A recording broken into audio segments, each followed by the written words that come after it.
আসসালামু আলাইকুম রহমতুল্লাহি বারাকাতুহু। আমাদের বাংলাদেশে বেশ কিছু শিল্পী গোষ্ঠী আছে যাদের ভিন্ন ভিন্ন নামে পরিচিত লাভ করছে। তার ভিতরে একটা শিল্পী হচ্ছে ব্যান্ড শিল্পী।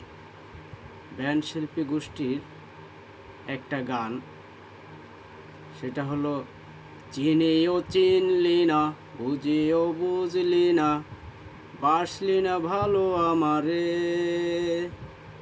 বুঝিনি কখনো আগে এভাবে জীবন যাবে মিশে তোরই স্বপনে, জ্বালা জ্বালা জ্বালা এই বুকটা জুড়ে শুধু তোরই কারণে।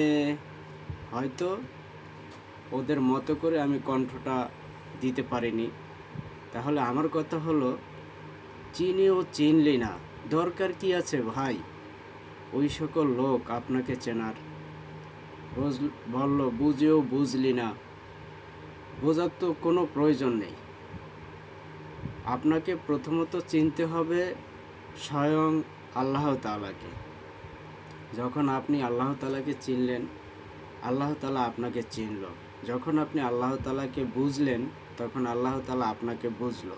পৃথিবীর কেউ আপনাকে বুঝলো কি বুঝলো না, চিনলো কি চিনলো না, তা দিয়ে তো আপনার আমার কোনো প্রয়োজন নেই। পরক্ষণে বলতেছে, বাসলি না ভালো আমারে। তুমি যখন কাউকে ভালোবাসবে, সে তোমাকে ভালোবাসবে কি বাসবে না সেটা একান্ত তার ব্যক্তিগত ব্যাপার। তুমি আল্লাহকে ভালোবাসো, সকল মাখলুকাত তোমাকেই ভালোবাসবে, এটাই বাস্তব। বুঝিনি কখনো এভাবে বুঝিনি কখনো আগে এভাবে জীবন যাবে মিছে তোরই স্বপনে। হ্যাঁ, আপনি জানেন যে এই স্বপ্নটা মিছে, তাহলে এই স্বপ্নের পিছনে আপনি পড়ে থাকবেন কেন?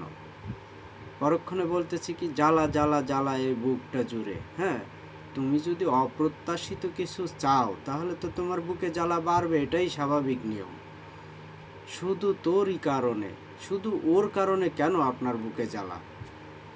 কেন ওর পরিবর্তে আপনি আর কাউকে পছন্দ করতে পারেননি? আপনাকে কাউকে পছন্দ করতে হবে না।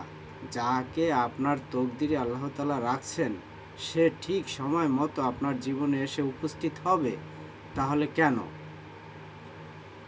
কমেন্ট করবেন, জানাবেন।